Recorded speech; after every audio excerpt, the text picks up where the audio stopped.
Living spiritually in a world environment is the subject this morning. I want to say right off that it can be done. It can be done. And there are those in this audience who are right now living spiritually in a worldly environment. Yes, it is possible. To live spiritually in this drama of life in which we find ourselves requires that we bear two things in mind. First, we must have the desire to do it. And that desire must lead to the will to do it and the stick-to-itiveness. This is the first requisite. In business, unless a man has desire to succeed and backs up his desire with the will to succeed and the stick-to-itiveness, he does not succeed in business. And so, in the matter of living spiritually in a worldly environment, first we must have the desire to do it, we must want to do it, and we must back that desire up with our will. Secondly, we must create our own spiritual environment, at least for an appreciable part of the day. Unless we do this, due to the fact that environment is stronger than willpower, we will not be able to live spiritually in this world environment. But if we give 1 or 2 hours, depending on the person, each day to acquire and be in that spiritual environment, then without question of a doubt, we can live spiritually in this world dream. Of course, while we are not definitely in that spiritual environment which we create within ourselves, we must keep God on the fringe of our consciousness. Now, to create that spiritual environment, we simply use the ways and the means which God has sent us through the particular channel of self-realization fellowship. In the various techniques and meditations, we control the life force, which is the cosmic energy residing in the body. And in that life force is the consciousness of God. And so, in the recharging exercises, we use life force.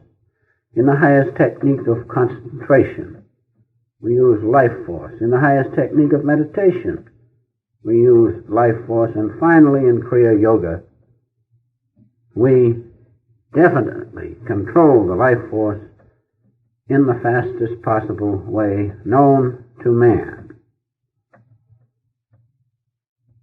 Now, in this life in which we find ourselves, it is necessary to play two parts. And these two parts correspond to the two great commandments. The first is love God with all your strength and with all your heart and with all your might. And the second is to play your part in the drama of life by loving your neighbor. Your neighbor means those with whom you come in contact. And so two parts are necessary, not only to love God, but also to play our part in the drama of life. But we must play it spiritually. In other words, we must realize that the drama of life is not the reality. The reality is the one consciousness and light of God which is producing the drama of life. If we know that, then we will escape the delusion and the maya which goes along with being attached to the cosmic dream. Now, many want to run away to the hills. They feel that if they can do this, that it'll be much easier for them to overcome the environment in which they find themselves. But this is not so, because you will do better by starting right where you are now and overcoming the environment in which you are placed right now. Because if you run to the hills, you will find that your problems will be with you in those hills. I remember in my first meeting with the Master, he told me all about spiritual things, and I felt enthused. And then I realized that I had obligations, wife and children, and I felt that it was quite impossible for me to leave those things in order to attain, as I felt that I would have to do. But the Master said, no. He said, one of the greatest saints, Marsh, was a family man with children, and yet he overcame his worldly environment to become and to manifest as one of the greatest saints of God. And so we must be, as Larry Marsh says, be in the world, but not of it. Play the drama of life, but be not attached to it. If we do that, then we can surely live spiritually in the environment in which we find ourselves. Now at this time, it is quite fitting that we discuss living spiritually in the marriage environment. It can be done if you realize certain things. First, that if you keep too much on the physical plane, then the change for the worst must surely come. And in the end, you will have nothing, no happiness, and if you live severely on the physical plane, ill health will be the result. Everybody loses if in marriage we live on the physical plane too much with possession in our minds. But if our efforts are directed toward the spiritual plane, both the husband and the wife and the family even go to God. Sometimes it seems that by living on the spiritual plane that we are losing. But it is like the man who had a good automobile, and he was quite satisfied with it until a friend took him out in a better automobile. Then he could see the difference. And so it is that if we live on the spiritual plane in the marriage environment, realizing that God is in the husband, is in the wife, is in the family, if we realize that, then nothing is lost, because all have come from that one eternal light of God. And if we realize that, instead of losing one another, we will be united in the eternal part of us, the presence of God within us, as the holy vibration, the great cosmic sound and light, and His love which resides within us. And so we must have realism in marriage. We must face it. We must face this fact that unless you are united in God's love, you are going to lose one another. When possession conditions your love, then you are bound to the physical and the astral. But when there is union in the marriage environment, union in God's unconditional divine love, then everything is received. Do not condition your love, but go to God.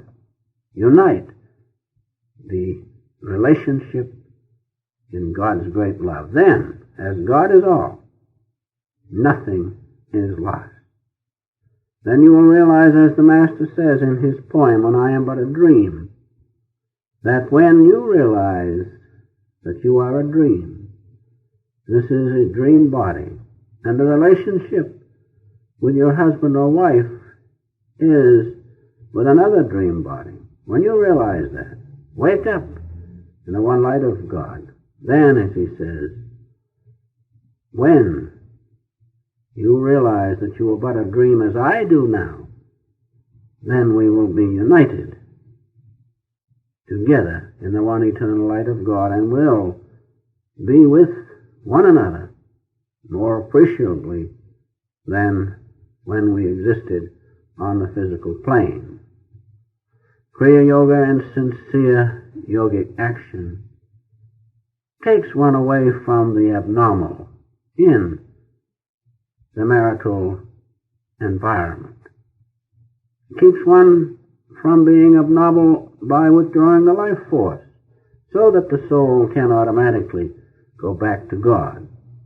And Kriya Yoga, which is the fastest spiritual accelerator known, and sincere yogic action as the techniques of self-realization fellowship will help you to change your center of consciousness from the lower centers of the spine to the thousand-rayed lotus, where God's consciousness dwells. And so, at this time, we must not forget to discuss the example of Marsh. He was the greatest example of being in the world, but not of it, of living spiritually, but not being attached to worldly environment. As he has said, and this is the answer to our subject this morning, Marsh showed by his example how worldly people, bound in entanglements of wife and children, can remain unattached like the lotus in a pond. The lotus, the beautiful lotus flower, blooms from rising out of a brackish pond even. And that beautiful lotus flower can be likened to our soul, which no matter, even if we are living in a worldly environment, can blossom spiritually as the lotus blossoms from the brackish pond. Marsh lived an unostentatious, simple life. His wife and children knew nothing of the internal change which took place within him after his initiation into Kriya Yoga, and he returned to be in the world, but not of it. He admonished us to do certain things. First, he said that all should read some portion of the scriptures, and, of course, in his case, the Bhagavad Gita, daily. That is necessary. It is necessary to read such things. It is necessary to mix with people such as self-realizationists who are following the spiritual path and are endeavoring to live spiritually in a worldly environment. We must not forget that if we mix with worldly people, we become worldly. If we mix with good people, we become good. If we mix with God, His presence in us as the holy vibration, the Holy Ghost with the light and the sound of that vibration, and the love of the infinite that is in that vibration, if we merge and mix in that, then we become like that. And so Marsh finally admonished us to lead a pure, simple life by earning one's own living, not being dependent on others for support or help, and then silently practicing the Kriya Yoga in one's home, in private, even without others knowing of it, was, according to him, the royal road for self-realization, the royal road to live spiritually in a worldly environment. And so in closing, if through proper techniques of self-realization and with a firm and resolute desire backed up by our will and stick-to-itiveness, we can progress and see the great light of the holy vibration within us, hear the cosmic sound, feel the unconditional love in the heart. Then, without question of a doubt, we can live spiritually in a worldly environment.